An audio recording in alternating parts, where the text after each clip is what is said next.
Muy buenos días, hermanas y hermanos.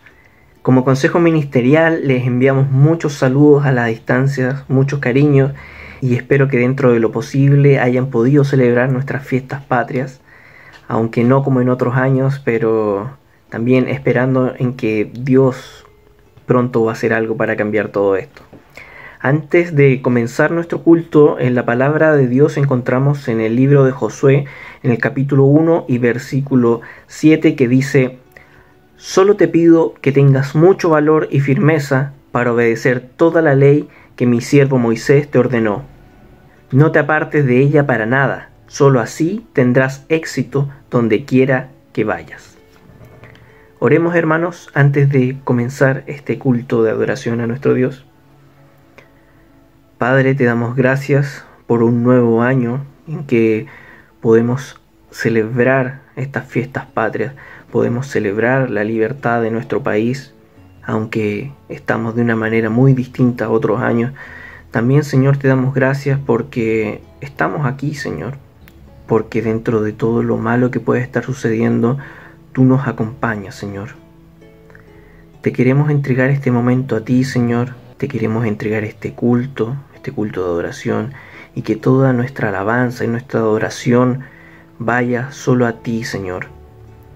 Te pedimos que tú nos des concentración, Señor, y que hoy podamos escuchar atentamente tu palabra y escuchar ese mensaje que tú tienes preparado para cada uno de nosotros.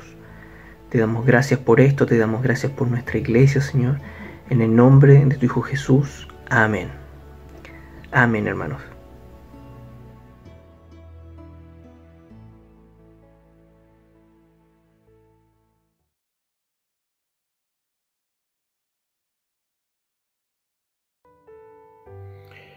Fuente de vida. Una alabanza, queridos hermanos, que siempre la cantamos en esta fecha, esta fecha en la cual estamos de celebración, ¿cierto?, por nuestras fiestas patrias. Pero también nosotros celebramos y tenemos nuestra fuente de vida, que es nuestro Jesucristo, nuestro Señor y Salvador. Agua que corre en mí, su fuente, su gloria que me cubrirá, que me sanará. Cantemos, queridos hermanos. Si quiere, nos ayuda con las palmas también, en su casa, donde esté, ¿cierto? Esta hermosa alabanza que es fuente de vida.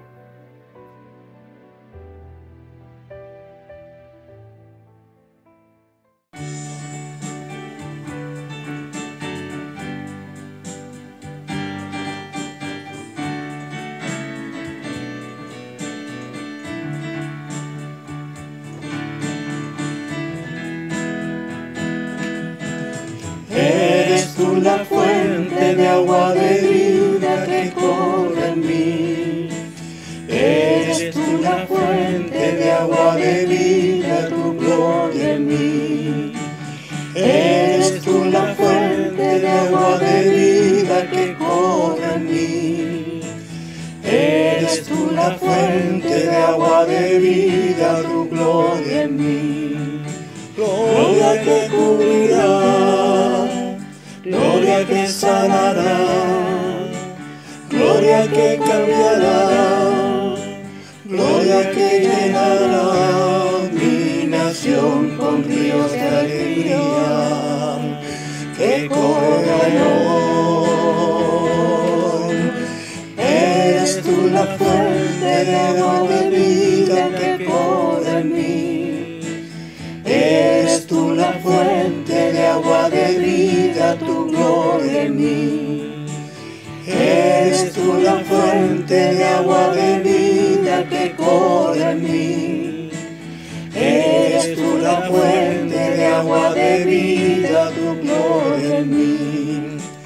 Gloria que cubrirá, gloria que sanará, gloria que cambiará, gloria que llenará mi nación con ríos de alegría que correrán.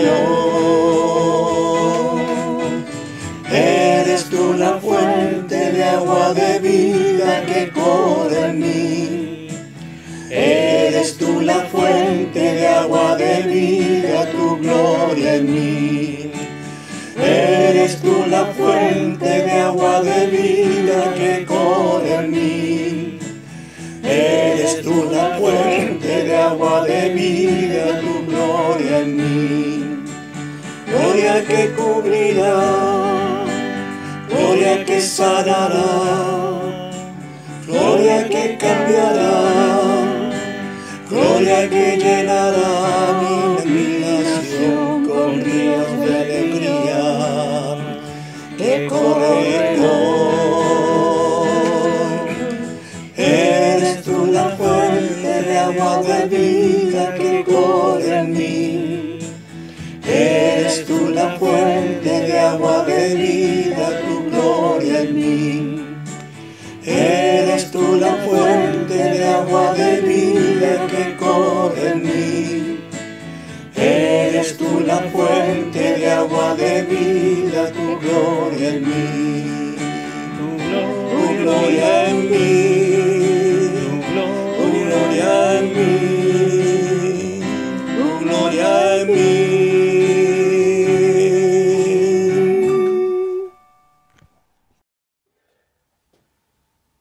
Muy buenos días, queridos hermanos, Dios les bendiga en esta mañana.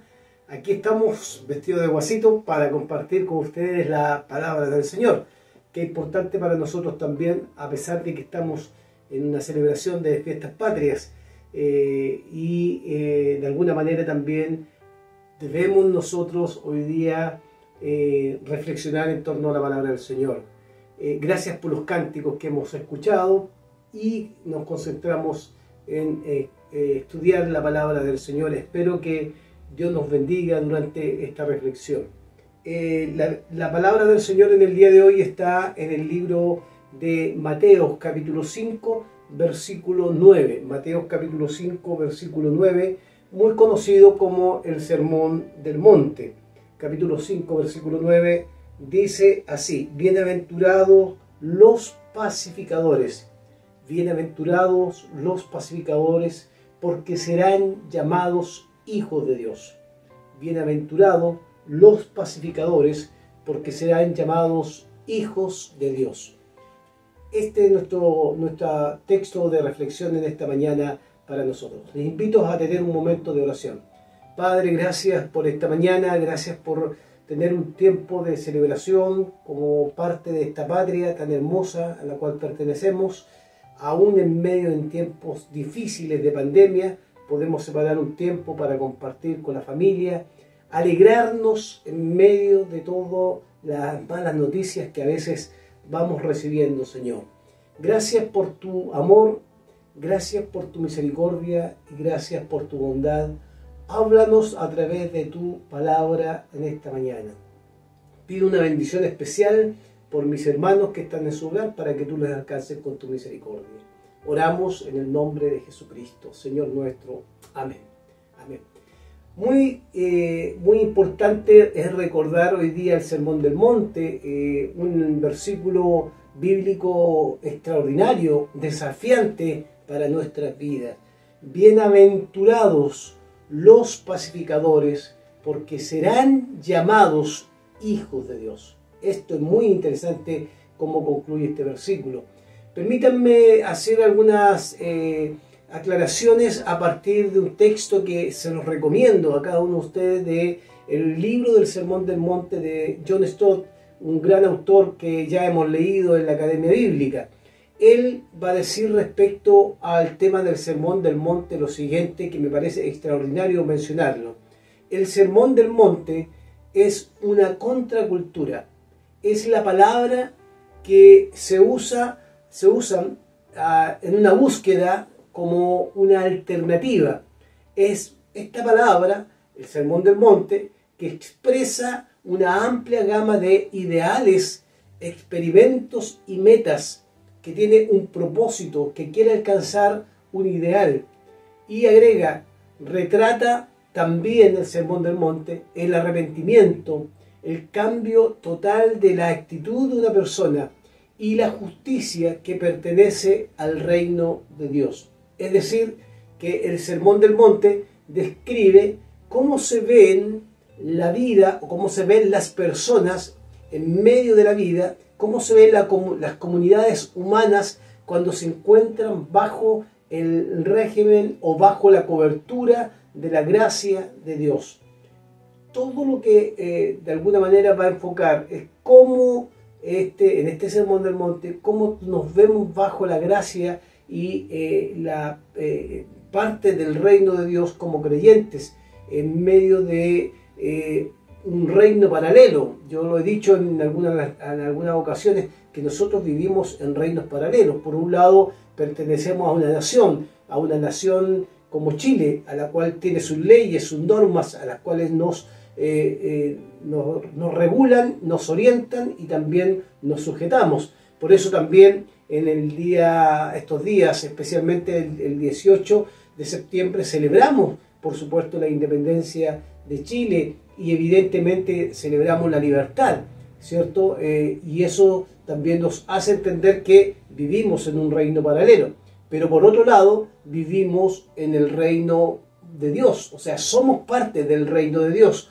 Entonces, cuando hablamos de reinos paralelos, vivimos en dos lugares que nos compete vivir, especialmente sujetados a nuestras leyes y a nuestras autoridades, por un lado, pero por otro lado vivimos bajo el reino de Dios, o somos parte del reino de Dios. Y el Sermón del Monte va a enfatizar esta idea de que vivimos, ¿cierto? Y debemos vivir en el reino de Dios con actitudes correctas que son parte de este reino del cual nos permite disfrutar de la gracia divina. ¿Cómo debe ser entonces vivir bajo este nuevo reino? Entendiendo el contexto de todo lo que significa el Sermón del Monte, ¿cómo se debe ver una persona que vive en este reino? Definitivamente John Stott dice se debe ver diferente, debe ser diferente. Jesús hizo hincapié en que sus verdaderos seguidores, los ciudadanos de este reino de Dios, deberían comportarse o ser de alguna manera distintos, diferentes a las personas que no le conocen a Él. Y cuando hablamos de las personas que no le conocen a Él, no estamos tratando de satanizar a aquellos que no le conocen, solo que estamos tratando de enfatizar que en el Sermón del Monte encontramos nuestra orientación para vivir como creyentes y cómo debemos comportarnos a la luz de lo que Cristo hizo en nuestra vida. No debían tomar líneas distintas o diferentes, me refiero, no deberían acomodarse a los tiempos que vivían en aquellos años, especialmente del siglo I, que los identificara con un poder político como los romanos, con un poder religioso, el cual estaba lejos de Dios, su corazón estaba lejos de Dios. Por lo tanto, este cristianismo, este hombre que ha sido impactado por Cristo, debe caminar en una dirección distinta que de alguna manera marque la diferencia entre aquellos que viven en el reino de Dios y aquellos que viven en un reino totalmente distinto. Por lo tanto, una prueba de ese comportamiento debe ser que la forma de vida debe estar marcada por lo que Cristo hizo en nosotros. Y eso es muy importante no perderlo de vista. No debían vivir bajo una forma de vida que no representara el reino de Dios, por más que vivamos en un reino paralelo. El texto clave básicamente del Sermón del Monte, si ustedes lo buscan en su Biblia, está en el libro de Mateo capítulo 6, versículo 8, cuando Jesús les dice a ellos, no os hagáis pues semejante a ellos. Hay algo que es importante. No solo se está refiriendo a las personas que son parte del imperio, sino que se está refiriendo específicamente a aquellos que son religiosos de la época. No se hagan como uno de ellos, no se comporten como uno de ellos. ¿Cómo se comportaban aquellos que eran religiosos? Bueno, estos oraban de pie en las plazas públicas para ser vistos. Ellos querían el aplauso, querían el reconocimiento. Jesús les dice, ustedes son hipócritas. Versículo 2 del capítulo 6. ¿Cómo oraban ellos? Oraban de una manera distinta que no agradaba a Dios. Por lo tanto, Jesús les dice, no se hagan como ellos o eviten ser como ellos. De alguna manera el Sermón del Monte lo que nos va a indicar y lo que nos va a orientar es no caer en la trampa de vivir como viven aquellos que en la época del siglo I se decían ser religiosos, seguidores de Dios, y hacían todo lo contrario respecto a Dios. Por eso la palabra del capítulo 6, versículo 8 es clara: no os hagáis pues semejante a ellos. No os hagáis, no imiten la vida de ellos, ¿ya? Porque evidentemente ellos tienen una forma y una conducta que no agrada a Dios. Y el Sermón del Monte va a partir manifestando esto. Esa es la clave, es el núcleo del Sermón del Monte, para que podamos tenerlo junto con todas las enseñanzas que están. Pero yo, como hoy día me quiero centrar en la bienaventuranza, bienaventurados los pacificadores, y eso es muy importante para nosotros recordarlo. Bienaventurados los pacificadores, ¿cierto? Porque ellos serán llamados hijos de Dios. Ya algo que debemos seguir recordando. Es el mismo llamado de Jesucristo constantemente a ser distinto. No se hagan como uno de ellos, no sean semejantes a ellos, marquen la diferencia. Esta es la nueva norma, la nueva ley, la constitución que podemos tener para examinar nuestras propias vidas. Son tan orientadoras las palabras del Sermón del Monte que nos permitirán a nosotros evaluar qué cosas hemos hecho bien y qué cosas nos acercan y nos hacen semejante a los hipócritas o a los religiosos de la época.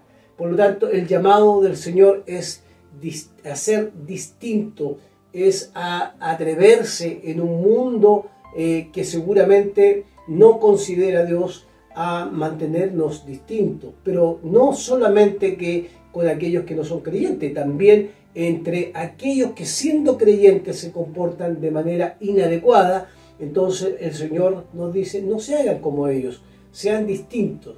Entonces el tema principal que nos convoca tiene que ver con que el carácter de cada uno de nosotros y el carácter de los discípulos que escuchaban estas palabras debían de alguna manera marcar algo distinto respecto al mundo que los rodeaba.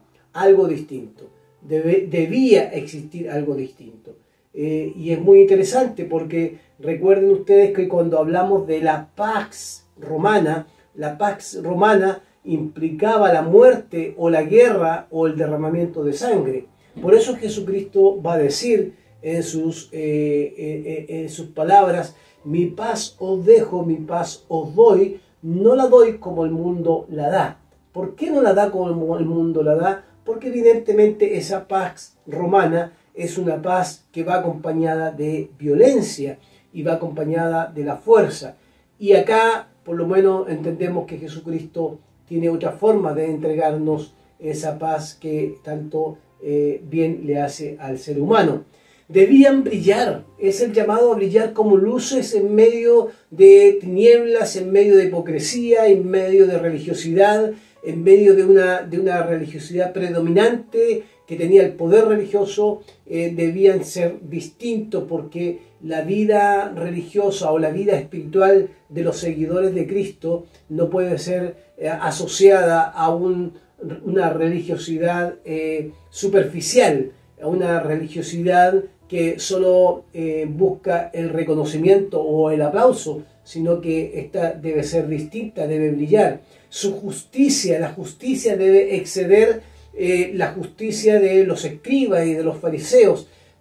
Tanto su conducta ética como la devoción religiosa de cada uno de los creyentes de aquellos tiempos estaba, por supuesto, me refiero a los escribas y fariseos, estaba totalmente desvirtuada. El mismo Jesús, citando a Isaías, dice: este pueblo de labios me honra. Por lo tanto, todo lo que hacían, sus diezmos, sus ofrendas, sus oraciones, era tan superficial que era, por supuesto, algo que no debían imitar. Y el llamado es que justamente la conducta, tanto ética como una devoción espiritual, debe ser distinta, porque el amor que se debe dar al Señor debe ser un amor sin ambiciones, sin dobleces y tampoco, por supuesto, sin un interés, digamos, personal para poder recibir retribuciones personales, sino que debemos servirle para poder hacer justicia en un mundo que seguramente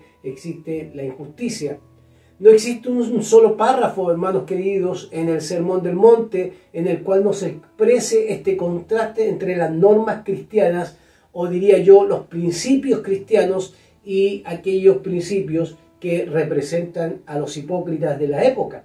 Evidentemente, estos que eran religiosos.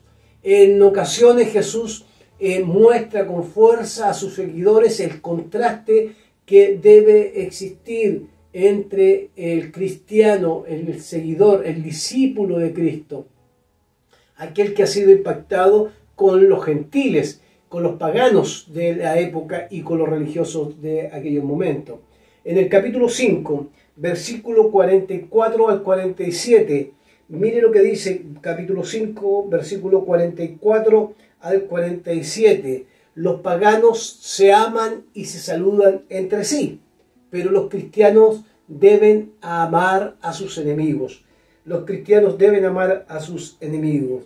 Y esto es muy interesante.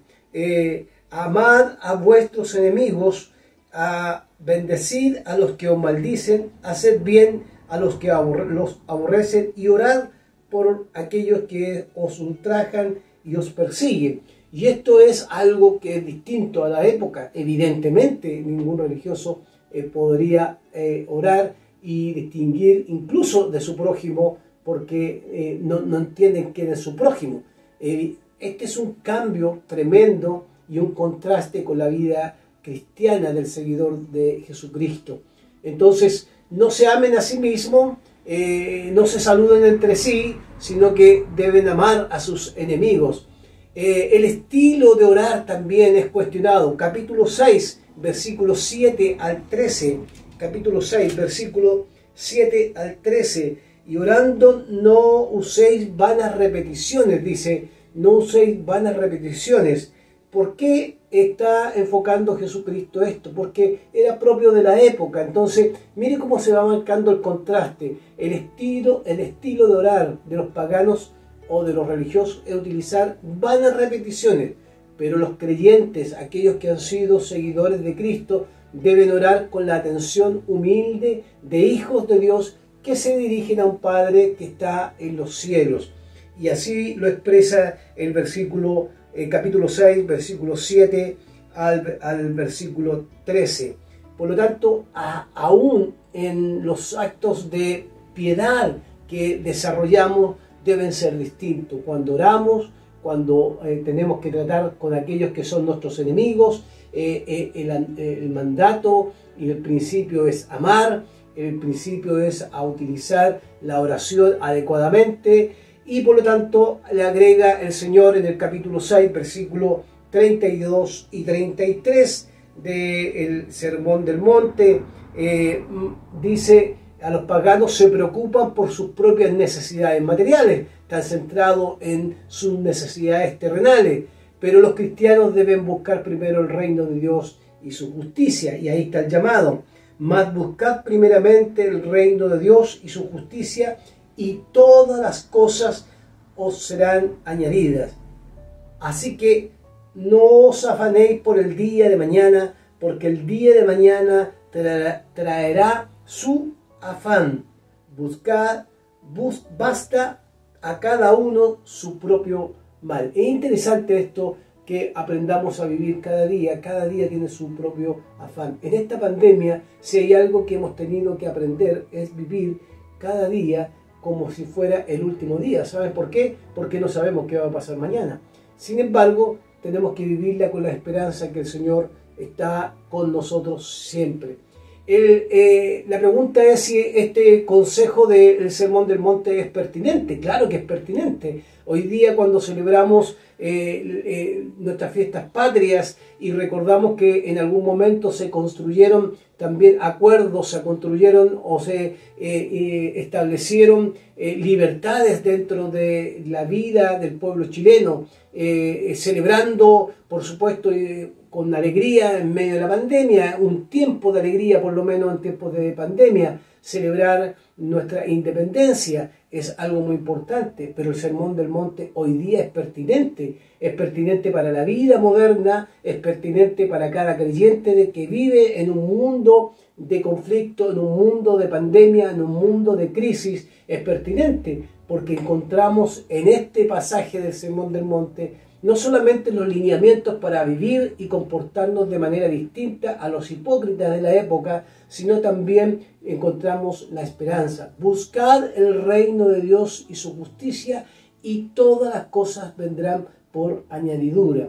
Se retrata entonces la conducta de cada creyente o de cada discípulo que debe tener en el reino de Dios. Y digo reino de Dios porque Jesucristo instaló el reino de Dios con su presencia. El reino de los cielos, dice, se ha acercado. El reino de los cielos parte con la presencia de Jesucristo en medio de nosotros. Y ese reino de los cielos tiene que traer esperanza en todos los tiempos de crisis que pueda vivir el mundo. Evidentemente hay que marcar la diferencia. Aunque vivamos en reinos paralelos, en un reino terrenal, en una patria como la que celebramos, una patria hermosa, un país hermoso que tiene ventajas maravillosas y tiene mucha riqueza, pero también un país que está viviendo entre tensiones, en momentos de conflictos políticos, en momentos difíciles en la Araucanía, donde los conflictos con la política y también los pueblos originarios ha sido todo un tema. Es por lo que tenemos que orar, y debemos orar al Señor para que podamos también, las autoridades puedan tomar buenas decisiones, aunque ellos no sepan que están haciendo la voluntad de Dios.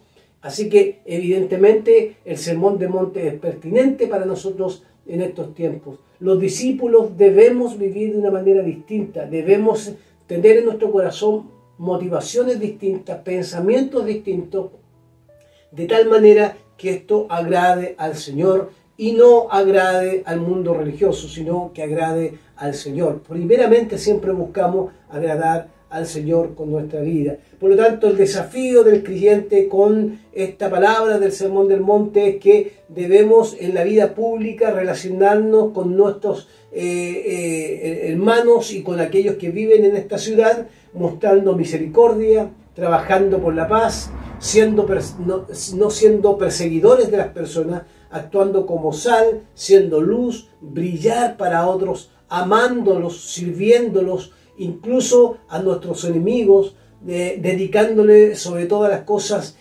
a extender el reino de Dios, o dedicándonos todos nosotros a extender el reino de Dios y su justicia en el mundo. Siempre hablamos solamente del reino de Dios, pero no hablamos de la justicia. Evidentemente vivimos en un país donde existe injusticia, pero el cristianismo debe llevar esperanza y también la justicia de Dios. Y por supuesto tenemos que estar siempre conscientes que Dios nos ha llamado también a hacer justicia en medio de los tiempos. Permítanme terminar con algunas conclusiones finales respecto a lo que hemos leído.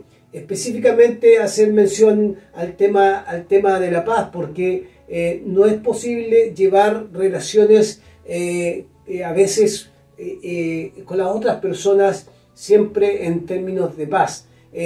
Vivimos con otras personas y siempre hay tensiones. La paz significa ausencia de conflictos. Independiente que sea ausencia de conflicto, evidentemente no podemos dejar de reconocer que en la vida cristiana, aun cuando seamos cristianos, en nuestros hogares, en nuestros trabajos, siempre nos veremos enfrentados a una tensión y a veces nos cuesta mantener la paz. Imponer la paz por la fuerza también es un peligro.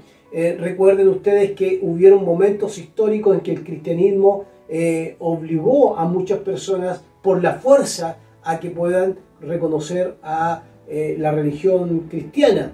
Incluso la paz la instalaron más que con el amor de Dios, la instalaron con la espada. Por eso se habla que al continente, aquí a nuestro continente, llegó la cruz y la espada.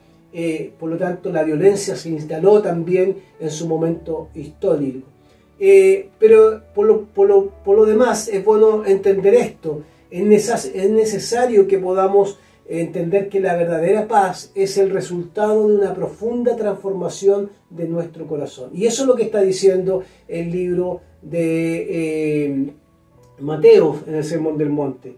Si la paz fluye de nosotros, no es porque surja de un deseo personal, debe surgir específicamente del resultado de la transformación que Dios ha hecho en el corazón.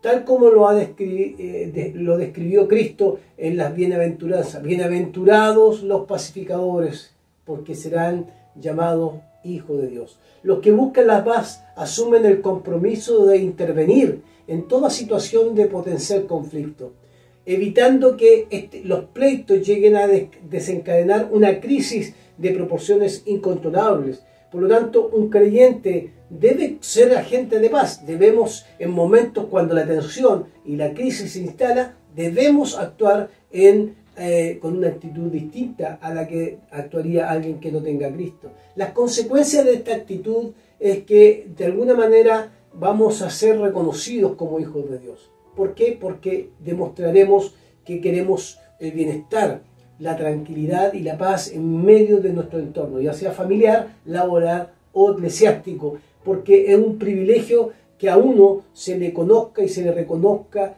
como una autoridad espiritual, cuando la paz estamos ejerciéndola de buena manera y somos agentes de paz. Los hijos de Dios son aquellos que gozan del respaldo y el favor del Señor, este Señor que escribió o que nos dejó a través de los escritores bíblicos estas palabras para que pudiéramos tener una autoridad.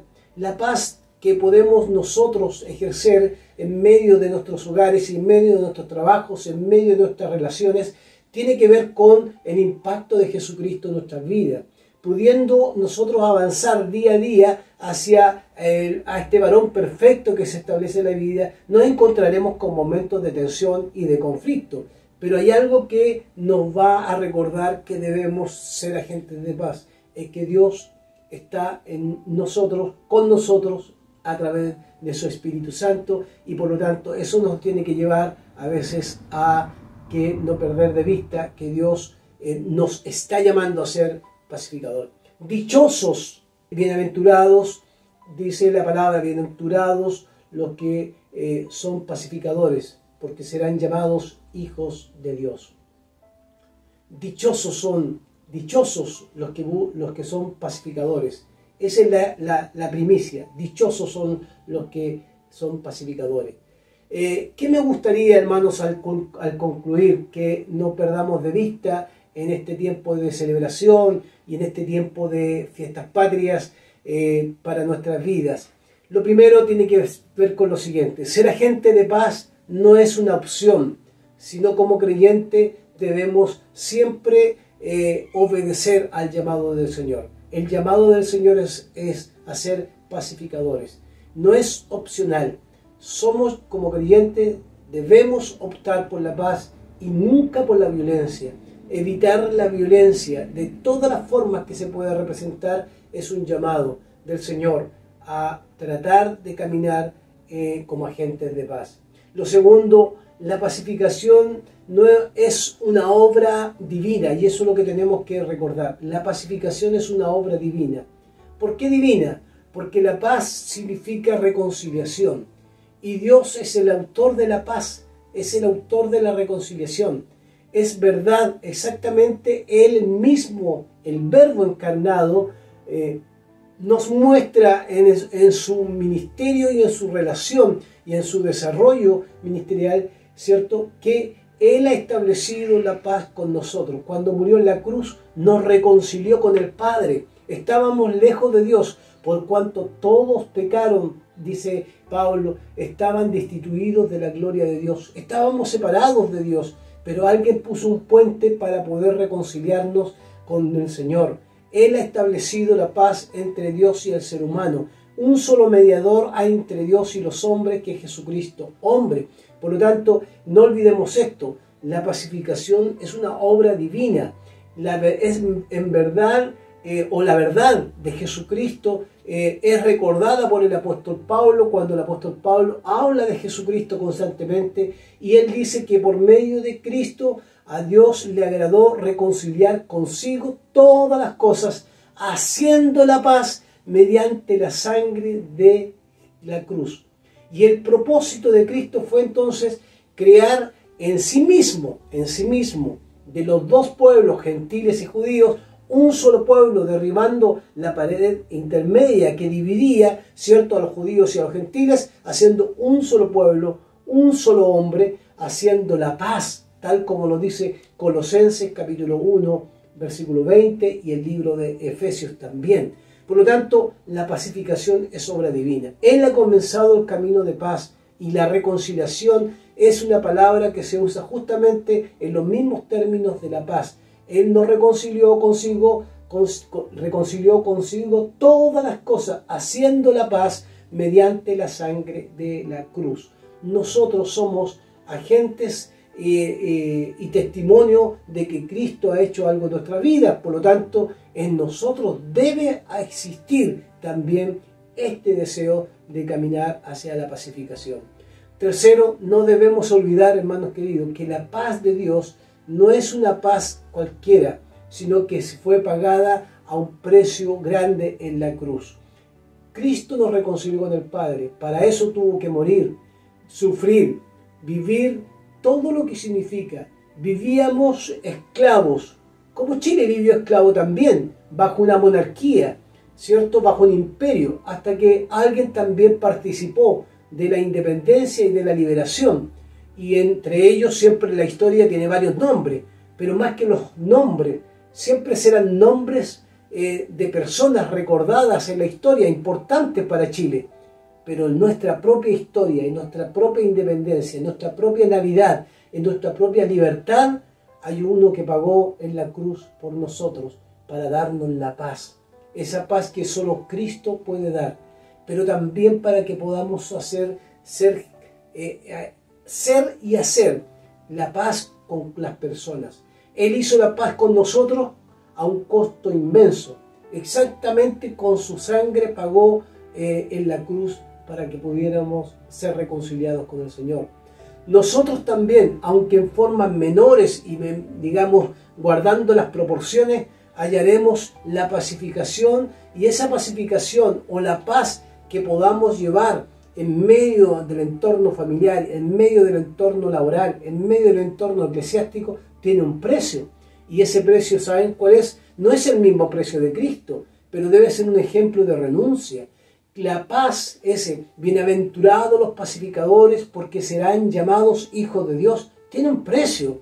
Y el precio de renunciar a nuestro orgullo, el precio de renunciar a nuestro carácter, el precio de renunciar a nuestro deseo de ganar constantemente. El precio es a ser humildes. No es fácil ser humildes. Fíjese lo que dice la Escritura, que Dios mira desde lejos a aquel que se exalta, pero al que se humilla, Dios lo va a exaltar. Y al que se exalta, Dios lo va a humillar. Entonces, ser pacificador tiene un precio, pero también es fruto de lo que Cristo hizo por nosotros. Y además es fruto de que Cristo vive en nosotros y su Espíritu está en nosotros. Por lo tanto, debemos ser pacificadores en estos tiempos tan complejos. Proclamar la paz, esa paz que quizás a veces surge de los labios, es algo que debe cambiar. Cuando no hay paz, debemos buscar la paz. Y la paz se busca a través de las acciones que podamos nosotros desarrollar en los distintos ámbitos de la vida. Hermanos queridos, estamos viviendo tiempos difíciles en Chile en el área sanitaria, pero también en el área política. En Latinoamérica y en muchos países se están viviendo conflictos, quizás no como en los tiempos pasados, pero conflictos que más que promover la paz, se promueve seguramente la violencia. Hay demandas que son demandas sociales que son muy justas y que son necesarias, por los cuales los cristianos debemos respaldar y debemos acompañar y debemos reforzar. Sin embargo, debemos apartarnos de la violencia. Cuando la violencia se instala, lo que se produce es el caos. Cuando la violencia se instala, lo que se produce es la contienda, el conflicto y la falta de amor. Nosotros los cristianos, aún buscando el bienestar social y buscando el bienestar para que se responda a todas las necesidades que existen en nuestro país, siempre debemos lograr que en nosotros permanezca el llamado y esta bienaventuranza. Bienaventurados los pacificadores, porque esos pacificadores serán llamados hijos de Dios. Hermanos queridos, es un desafío muy grande, porque a veces requiere un precio, pagar un precio, cerrar la boca, guardar silencio, guardarnos el orgullo, de alguna manera silenciar nuestros labios para que la paz se pueda instalar. Ya llegará el momento de hablar o llegará el momento de decir lo que tenemos que decir.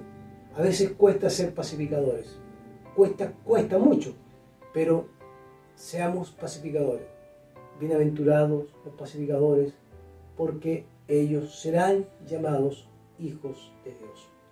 Oremos al Señor. Gracias por tu palabra, Señor.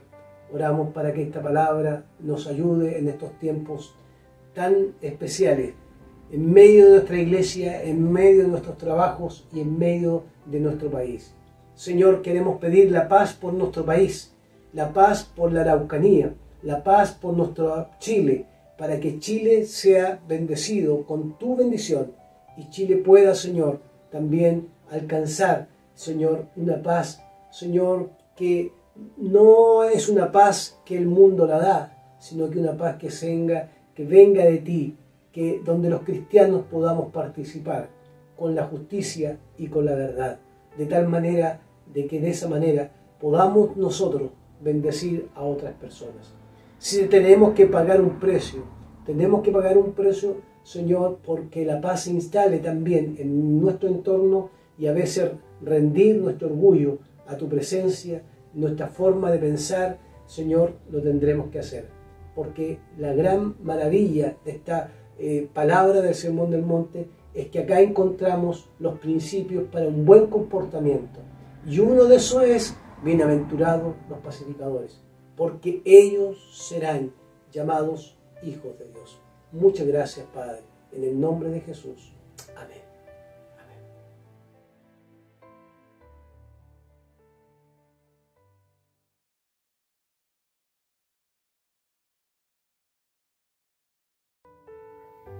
Cambia tu dolor, una hermosa alabanza, queridos hermanos. Cambia tu dolor, dice la alabanza. Celebrar lo que hizo Dios. Y nosotros celebramos lo que hizo nuestro Dios por nosotros, ¿cierto?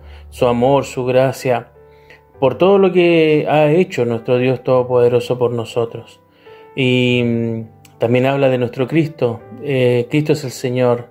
Él reina aquí. Y Él reina en tu corazón. Él reina contigo. Así que cantemos juntos, queridos hermanos. Cambia tu dolor.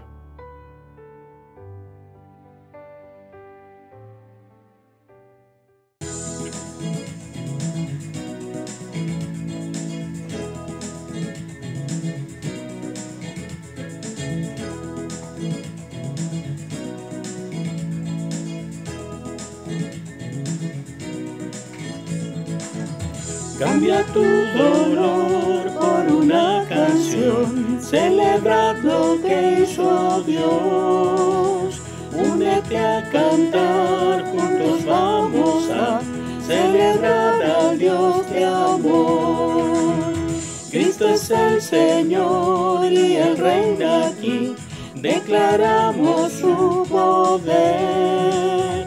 La oscuridad huye ante Él, celebrad al Dios de amor. Canta la creación,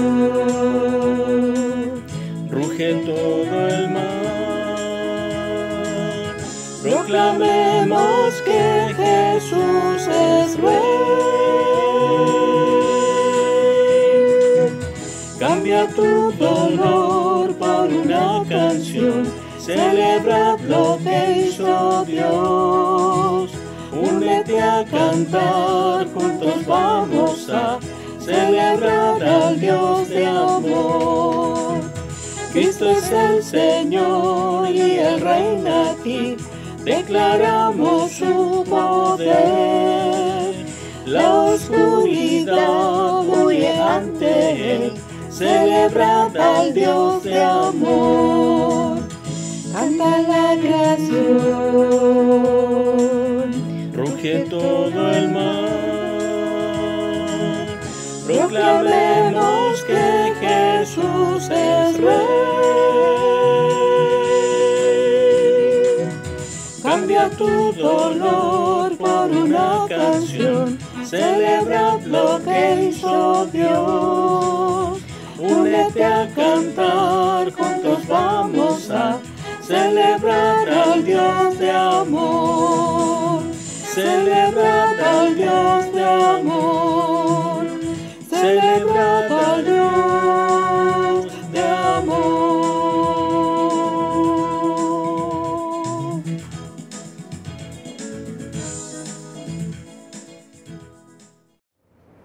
Gracias al Señor por estos cánticos que hemos escuchado esta mañana. Estamos contentos de poder seguir caminando. Les queremos invitar a no olvidar que tenemos actividades de Academia Bíblica. Hoy día recordamos que los lunes, martes y miércoles estamos estudiando parábolas, hechos y conociendo nuestra Biblia. Tiempo de diálogo, tiempo de reflexión. Ustedes ven que yo estoy aquí ya fuera de mi casa grabando. Si escuchan algún ruido es propio de estar afuera, pero quería salir porque estamos celebrando también el 18 de septiembre, por lo tanto estamos en una etapa, en un momento de fiesta, de alegría, a pesar de lo que estamos viviendo como país. Queremos invitarles a no olvidar algunas cosas importantes. El 27 de septiembre tenemos nuestra celebración de aniversario. Les invitamos a todos a participar, van a recibir el link, va a ser en vivo y en directo, vamos a tener un culto único a las 11 de la mañana. Lo mismo las mujeres de la iglesia el día 26 a las 17 horas tendrán una celebración, habrán sorpresas, prepárense. Lo que queremos invitar tanto el 26 como el 27 es que puedan adornar sus casas con globos, con cotillones, de alguna manera para poder provocar la celebración y poder provocar también que estamos celebrando 15 años de vida como iglesia de Reñaca y celebrar también y reconocer a aquellos que sembraron la palabra en este lugar los primeros años del inicio de la obra del Señor. Así que no olviden, 26 las damas de la iglesia a las 17 horas tienen su programa, sus actividades, y el 27 toda la iglesia a las 11 de la mañana nos juntaremos. Están muy atentos porque les llegará el link, pero tienen que adornar sus casas y poder participar de ese momento de alegría. Tenemos una reflexión de la palabra y por supuesto cánticos como lo hacemos cada domingo. Les queremos animar a participar en el Kilo de Amor. Estamos sirviendo y estamos buscando la forma de ayudar a aquellos que tienen necesidad y les queremos invitar para que puedan ustedes trabajar y participar de este Kilo de Amor. Lo mismo queremos invitarles a que no dejen de entregar sus diezmos y sus ofrendas. Gracias por sus aportes, gracias a cada uno, porque ustedes están sosteniendo la obra del Señor. Y aun cuando tenemos carencias, seguimos caminando juntos y agradecidos por sus aportes. Sus diezmos, sus ofrendas los pueden depositar a la cuenta de la iglesia como lo hacemos cada mes. Además, también queremos invitarles a que no se olviden de que estamos orando de 20 a 21 horas, de 21 a 22 horas, y les quiero pedir que oremos por tres cosas. Primero, por los enfermos. Hay hermanos que están enfermos. Oremos para que Dios toque la vida de los enfermos de nuestra iglesia. Segundo, por nuestro país. Se vienen decisiones importantes en nuestro país que son relevantes para el desarrollo del país. No nos quedemos con el terror de las cosas, sino que avancemos también con esperanza. Y para ello oremos, para que Dios dé a las autoridades las capacidades para poder seguir adelante en estos tiempos. Y también queremos pedir y orar para que Dios abra puertas de trabajo para aquellos que están sin trabajo en este tiempo. que la fuente laboral, aquellas que están paralizadas, puedan volver a activarse, de manera que nuestros hermanos puedan tener una fuente laboral que les pueda permitir también sustentar sus hogares. Así que no olvidemos esos motivos de oración. Los jóvenes se siguen juntando los días sábados a las 21 horas, este viernes 25 los varones nos juntamos a las 20-30 horas, y por supuesto los ministerios seguirán trabajando como lo estamos haciendo hasta el día de hoy, reflexionando, conversando en la palabra del Señor. Así que ánimo en este tiempo, es un tiempo para celebrar aún en medio de esta pandemia, pero también es un tiempo para poder animarnos y renovar nuestras fuerzas y seguir caminando. Que Dios los bendiga, que tengan una linda y hermosa semana.